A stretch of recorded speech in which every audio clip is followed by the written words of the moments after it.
When I discovered my wife's affair, I couldn't just sit back and do nothing.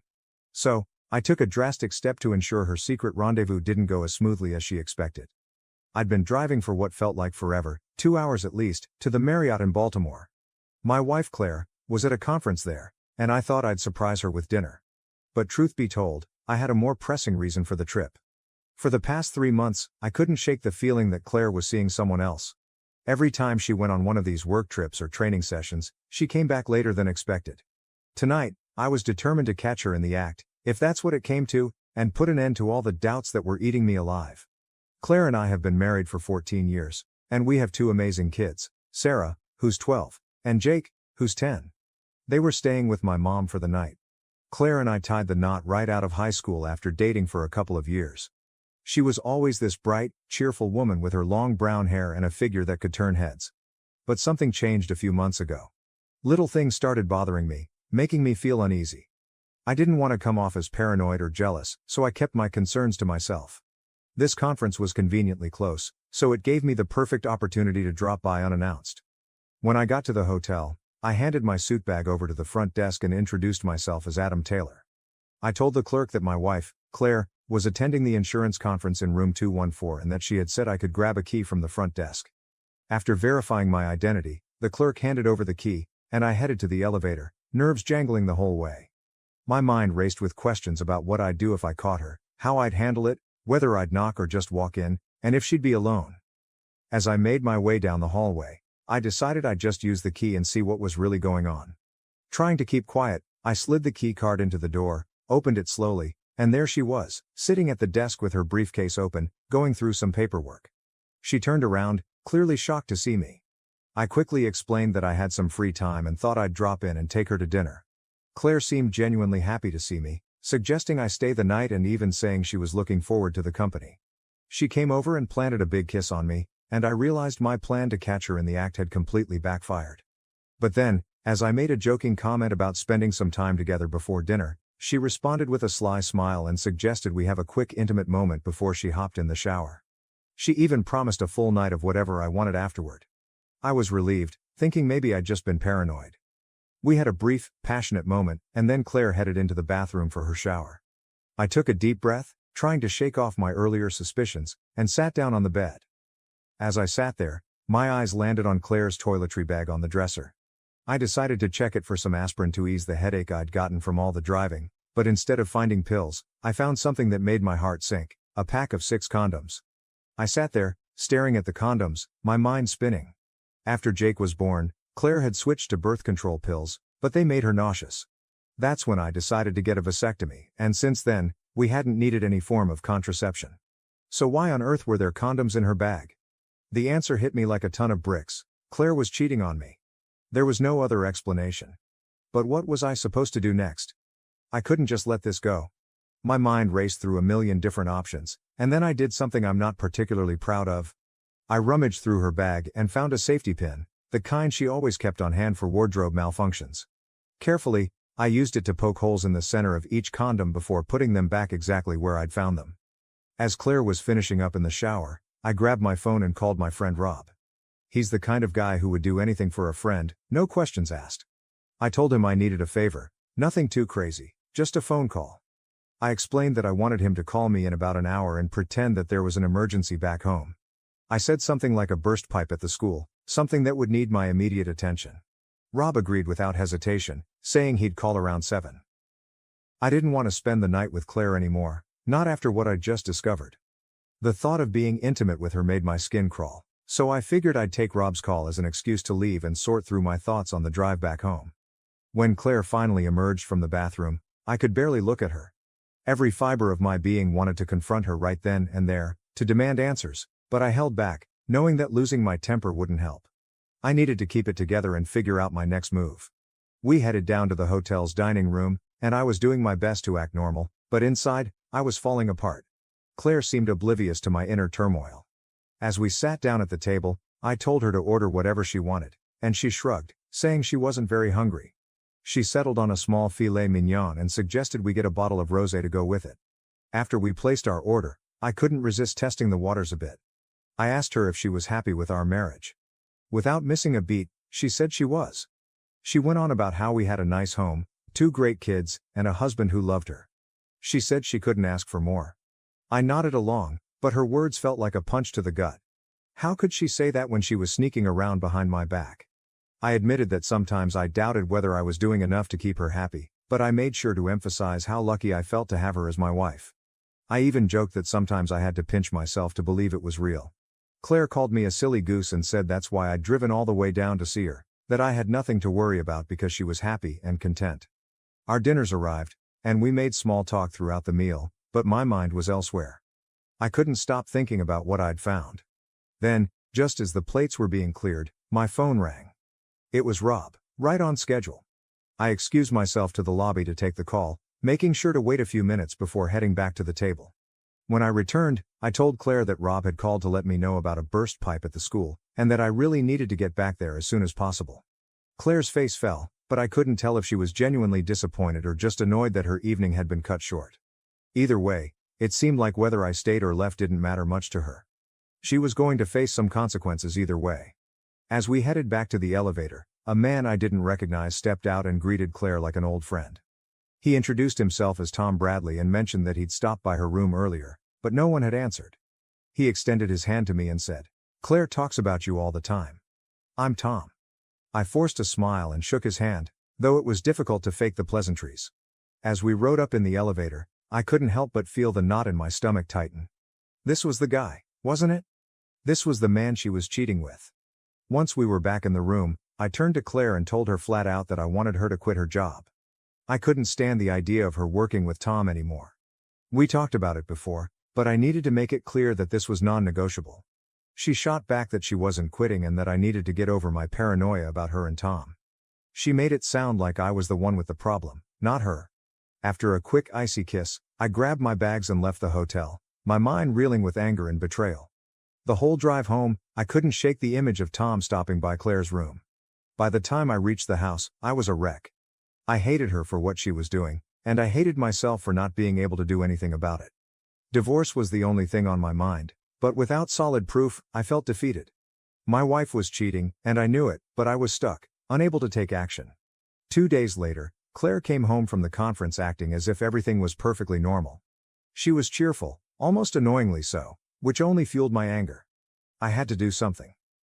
While she was busy unpacking, I couldn't help myself. I checked her bag again. There it was. One last condom, still with the tiny hole I'd poked in it. How many had she gone through in just those few days? The thought made me sick. That Saturday, the company Claire worked for, Liberty Insurance, hosted a picnic for employees and their families. The kids were excited about the day, but I wasn't looking forward to it at all. I had a hunch that some of her colleagues knew about the affair, and I dreaded the thought of becoming the subject of office gossip or crude jokes. I probably was being paranoid, but with everything going on, I couldn't help it. Claire was in her element, laughing and chatting with her coworkers, including Tom. They weren't openly affectionate or anything, but there was a closeness between them that I couldn't ignore. It was like everyone else disappeared when they talked. I tried to keep a low profile, not wanting to draw any attention to myself. A woman I hadn't met before, Janet Bradley, introduced herself, saying she was Tom's wife. She was stunning, long auburn hair, big blue eyes, the kind of woman who could have stepped right out of a magazine. For a moment, I was genuinely confused. How could Tom cheat on someone like her? I'd always thought highly of Claire, loved her even, but Janet was something else entirely. We exchanged pleasantries, and after a bit of small talk, we agreed to find a quieter spot to chat. We ended up on some benches near the lake, far enough from the picnic area that we could talk without being overheard. Sitting there, I could tell that Janet had something serious on her mind. She hesitated, clearly struggling to bring up the subject. I decided to make it easier for her. I told her that I'd found out about the affair just that week. The relief on her face was immediate. She admitted that she'd known for about 2 months and had already decided to file for divorce. She'd even hired a private investigator to gather evidence. Janet explained that her lawyer had suggested asking Claire to testify or at least sign a notarized statement about the affair to strengthen her case. I asked her what kind of proof she had, and she mentioned photos and taped phone conversations, though no videos yet. She believed the evidence she had was more than enough to make a solid case. Then she asked if I'd be willing to use some of the same evidence in my own divorce proceedings. She also mentioned that she was planning to sue Liberty Insurance for negligence. Apparently, She had statements from other employees who knew about the affair and did nothing to stop it. Janet was determined to make Tom and Claire pay one way or another. She suggested we work together, sharing whatever evidence we had, and I agreed. It made sense to team up. Before we headed back to the picnic, Janet invited me over to her house the next day. Tom was going golfing in the morning, and she thought it would be a good time to go over everything she'd gathered. She lived at 26 Hemlock Avenue in Crestmont, just a short drive from where we were. We both laughed a little, knowing that meeting up wasn't exactly a date, but it felt like we were in this together now. When we got back to the picnic area, it seemed like no one had noticed we were gone. I felt better, like maybe there was a way out of this mess after all. The next morning, as expected, Claire told me she was heading out to do some shopping and would be gone for a few hours. As soon as she left, I dropped the kids off at my mom's place and drove over to Janet's. She greeted me at the door, looking as composed as ever, and led me into her den. The room was cozy, with a large leather couch and a computer monitor on the table in front of it, showing an empty motel room. Janet motioned for me to sit down and offered me something to drink. I opted for a soda, specifically a Pepsi, and then asked her what was going on. Janet explained that we were about to watch Tom play a round of golf live and in full color. She hinted that I might recognize the caddy he was with. When I asked how she'd set this up, she casually mentioned that it had cost her about $1,400, but she figured Tom would end up covering the bill one way or another. The session was supposed to last a couple of hours, so she encouraged me to get comfortable. She even had popcorn and nachos ready and promised to give me a DVD of the whole thing afterward. She admitted that while she didn't really want to see what was going to happen, she also didn't want to miss it. For the next 20 minutes or so, we made small talk. Janet shared more details about the affair, showing me photos, playing recordings, and laying out documents. The more she showed me, the more I realized just how deeply involved Claire and Tom were. It was heartbreaking, but at the same time, it was the proof I needed. Then, just as Janet had predicted, the monitor flickered to life. There they were. Tom and Claire, walking into the motel room together. They wasted no time undressing almost immediately, with no small talk or foreplay. The video was clear, though the sound was a bit garbled. I couldn't believe what I was seeing, my wife right there in front of me with another man. Watching Claire and Tom like that was one of the most uncomfortable experiences of my life. Janet, trying to lighten the mood, made a comment about how you don't often see a body like Claire's. I forced a smile, but honestly, I had no idea how to respond. It was surreal, and I didn't want to keep watching. After a few minutes, I couldn't take it anymore. I turned to Janet and told her that I didn't need to see the rest. I figured she wasn't too keen on continuing either. Janet sighed and agreed, admitting that watching it was pretty painful. We decided to stop the video, acknowledging that the lawyers had enough evidence now. I confessed to Janet that seeing my wife like that, especially with her sitting right next to me, was something I could barely stomach. The whole thing just felt wrong. Janet nodded, understanding completely, and suggested that we do something else.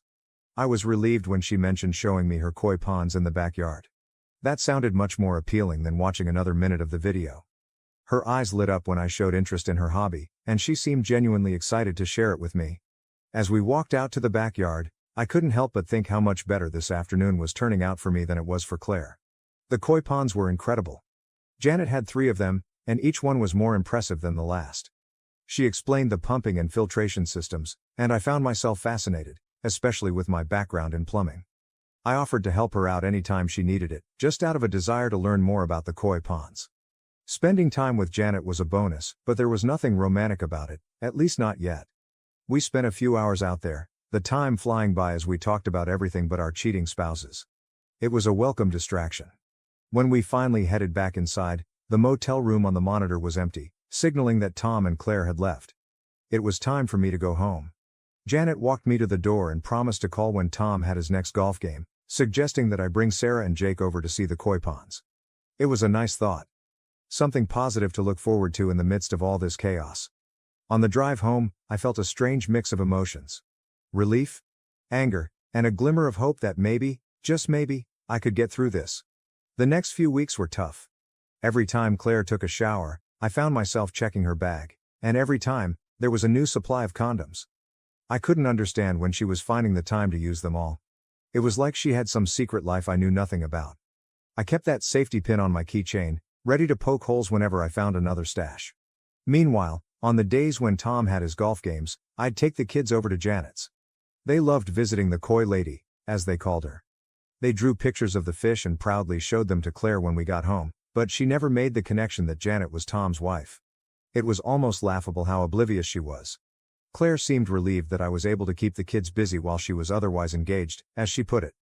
I tried talking to Claire a couple more times about quitting her job and ending things with Tom, but each time, I got the same cold rejection. The second time was particularly harsh, with her making digs about my masculinity and insinuating that I was the problem. It stung, but it also made it easier for me to justify everything I was doing. I started finding excuses to avoid being intimate with her, and the less we were together, the more distant I felt. Then one night, Claire dropped a bombshell. She told me she'd been feeling really stressed out lately and thought it would be a good idea to take some time off work to visit her sister, Nancy, for a few days, maybe even a week. She said I'd been working so hard with all the overtime and late nights, and she thought it would be a chance for me to relax a little too. She made it sound like she was doing me a favor by taking this trip. I barely slept that night, my mind racing with everything I needed to do. Finally, the moment had come, and I had to act. The next day, after Claire left for her rest and recuperation trip, I started making my preparations. I had to explain the situation to my parents, admitting that I'd failed as a husband. They were incredibly supportive, offering to help in any way they could. The kids were thrilled to stay with their grandparents, and my dad's truck would be handy for moving Claire's stuff out of the house. On Thursday morning, I drove the 3 hours to the first clinic where I suspected Claire would go, but when I got there, I hit a dead end that left me with one last option: the family planning center.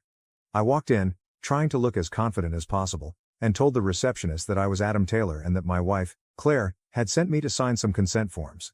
I played dumb, acting like I wasn't sure what the exact form was called, but I mentioned that it was something about understanding the procedure and agreeing not to pursue any legal action. The receptionist nodded, checked her computer, and confirmed Claire's identity. She said Claire's sister had already signed for her, but my signature would be better. She handed me the file, and I quickly signed the form right beneath Nancy's signature.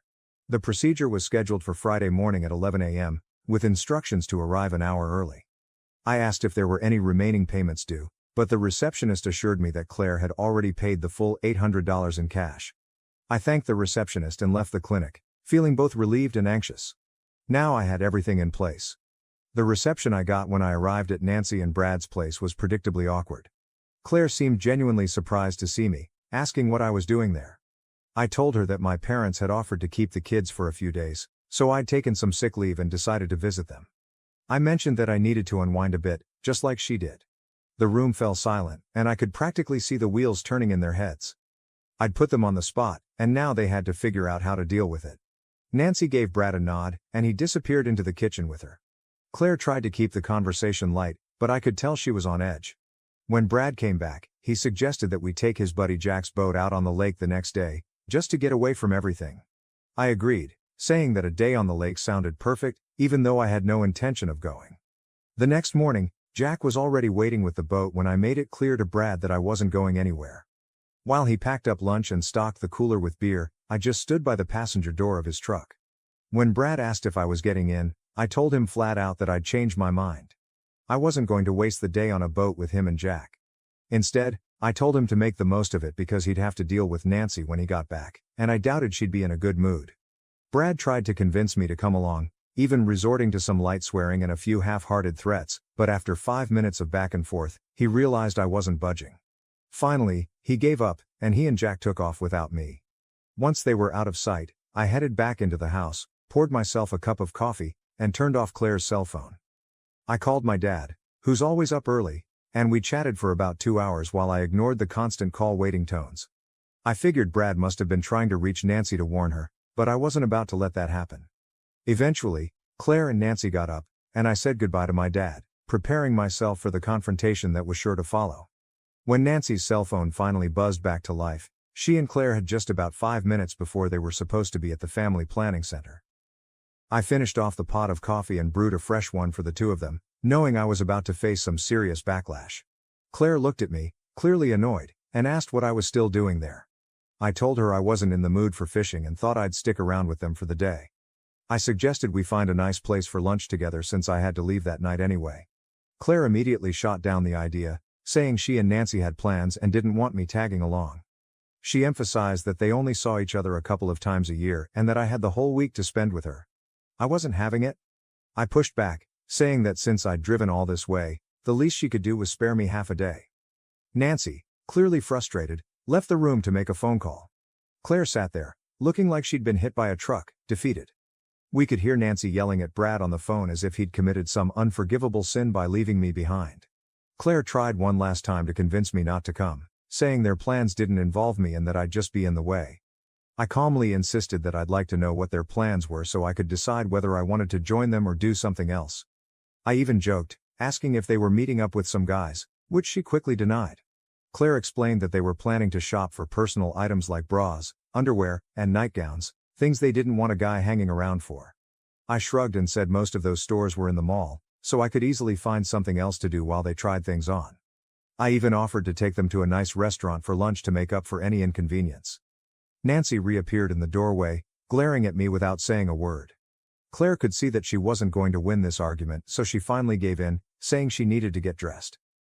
About 20 minutes later, they both came downstairs, clearly irritated but resigned to the fact that I was coming with them. I suspected that the phone call Nancy had made was likely to the family planning center, possibly to reschedule the appointment since I'd said I was leaving that night. They probably figured they could wait me out and go after I left. I insisted on driving my car, making it clear that I wasn't about to let them ditch me somewhere. We stopped at a service station, and I took my sweet time filling up the tank, checking the oil and water, and cleaning the windshield. It was probably the longest I'd ever spent on routine car maintenance, and they just sat there, fuming.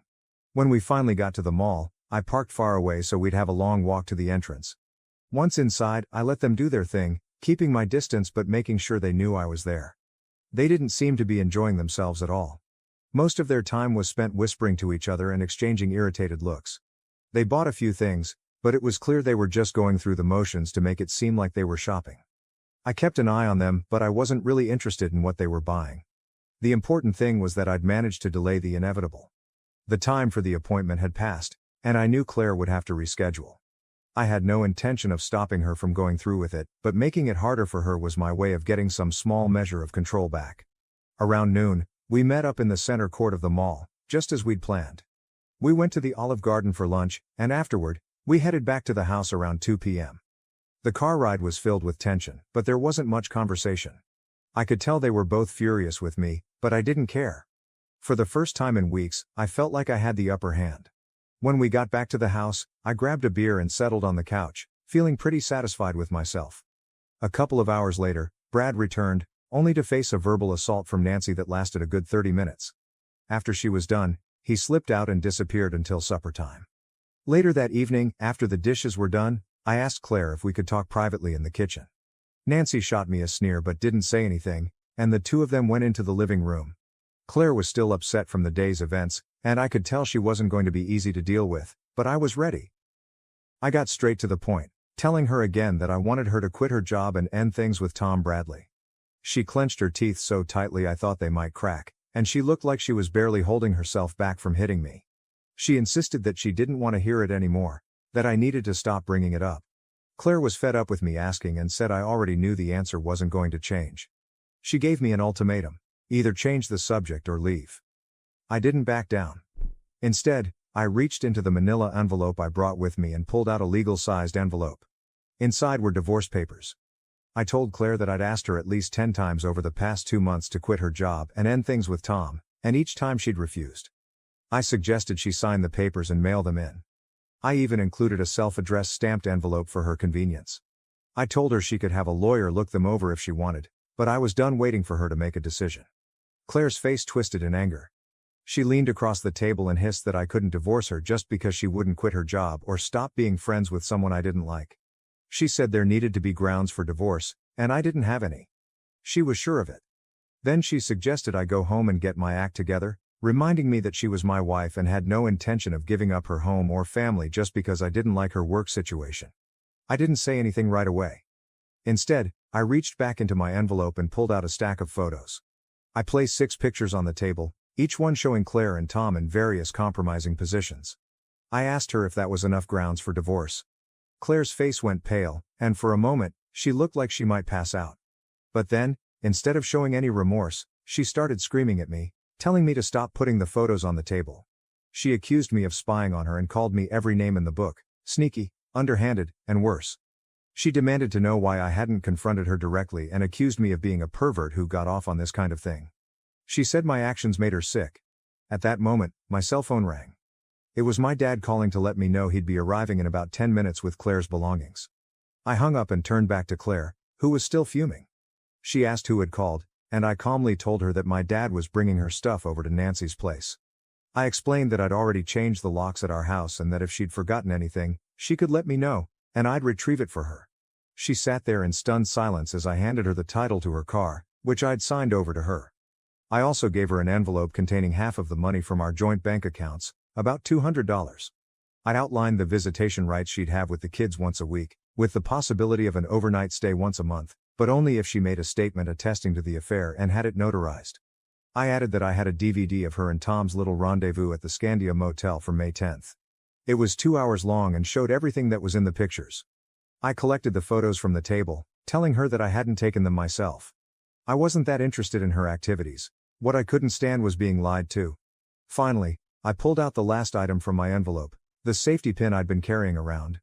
I slid it across the table to Claire and explained that I'd used it to poke holes in all the condoms she'd been using for the past 2 months. I told her she'd gone through 48 rubbers in just 2 weeks, which was more than I ever dreamed she'd use. Her face turned beet red as she processed what I was saying. She called me a miserable weasel and said what I'd done was the most despicable thing she'd ever heard of. I wasn't fazed. I told her the most despicable thing was cheating on me. I admitted I might be a fool, but she was the one who had betrayed our marriage. I then let her know I had to go since my dad was pulling into the driveway. As I stood up to leave, I mentioned that she hadn't once apologized or shown any remorse for what she'd done. I said goodbye and wished her well with her upcoming procedure, not forgetting to mention that it was on Monday. That's when the tears finally came. Claire started crying as I walked out of the room. Nancy rushed in to comfort her while Brad followed me out to the porch. He looked at me, trying to make sense of what had just happened, and said I couldn't throw away a 14-year marriage over what he called a misunderstanding. I challenged him, asking why Claire had come down to visit him and Nancy if that was the case. Brad looked down at his feet, clearly struggling with the truth. After a moment, he muttered an apology and offered to help unload the truck. We finished unloading in about 10 minutes while Claire continued crying in the kitchen. I didn't care why she was crying. To me, it was too little. Too late. The next week, both Claire and Tom were fired from Liberty Insurance. Claire refused to sign the affidavit Janet's lawyer had requested, but my lawyer assured me that we had a strong enough case without it. I didn't hear from Claire after that, not a word. She didn't even come to see the kids, but they didn't seem to miss her. They were bonding with Janet and we spent a lot of time together as a family. There was no talk of romance between Janet and me, at least not yet. We were both focused on getting through our divorces and taking care of our kids. Over the next few months, I learned more about Coy than I ever thought possible, and I enjoyed every minute of it. Finally, after 4 long months, both divorces were finalized. Claire didn't fight hers, but Tom went down kicking and screaming. He lost everything, the house, the investments, and he ended up paying a hefty monthly alimony to Janet. A few days before Christmas, Claire showed up at the house with presents for the kids. I decided to be polite and not do anything to spoil the holiday spirit. She stayed for about 2 hours, playing the part of a doting mother, and then left as quietly as she had come. We didn't talk about the divorce or the affair. It was as if those events had never happened. After she left, I felt an odd sense of closure. The house was up for sale, and 2 months later, I moved in with Janet. Tom had taken a job in Omaha, and Claire had gone with him. Months later, Tom disappeared, not even telling Claire where he was going. She ended up moving back in with Nancy, who was going through her own divorce after Brad took a job on the Alaskan pipeline. Brad sent Nancy the divorce papers in the mail, and the 2 sisters became each other's support system, both abandoned by the men they tried to build their lives around. Meanwhile, things were going well for me and Janet. We were comfortable with each other, and she adored my kids, who felt the same way about her. We spent every moment we could together, and by June, we were planning our wedding. We'd moved past the trauma of our previous marriages and were looking forward to a fresh start. Life had finally settled into a peaceful, happy routine. As for the man Claire had left me for, he didn't fare too well. A few weeks after he disappeared, word got around that he'd been mugged outside his favorite bar. The attackers had beaten him pretty badly, leaving him with 5 broken ribs, busted kneecaps, and a lot of missing teeth. He'd also lost his wallet and one of his testicles in the assault. It seemed like karma had finally caught up with him, and his days of carefree cheating were over. Janet and I continued to grow closer, not just as partners but as a family. The kids and I were learning a lot about koi, and we spent many happy afternoons in the backyard watching the fish and enjoying the quiet life we built together. After everything that had happened, it felt like we were finally getting the life we deserved. There was no more drama, no more deceit, just the simple joy of being together. One day, Janet surprised me by showing me a 6-bedroom villa she'd bought nearby with the money she'd saved before selling the business. It was beautiful, with a large pool where we could spend hot summer days. Janet had also kept my old Jaguar XK140 hidden away in the garage. It had been sitting there all along, waiting for the day when we could take it out for a drive down the coast. That day wasn't far off. We planned to take the car to a familiar French restaurant, one where the three of us, me, Janet, and the Jaguar, could enjoy a quiet meal and celebrate how far we'd come. As for Claire, last I heard, she was still living with Nancy, trying to piece together a life after Tom's betrayal. But that was her problem now. I had finally moved on, ready to start a new chapter with Janet by my side, and we were both looking forward to the future.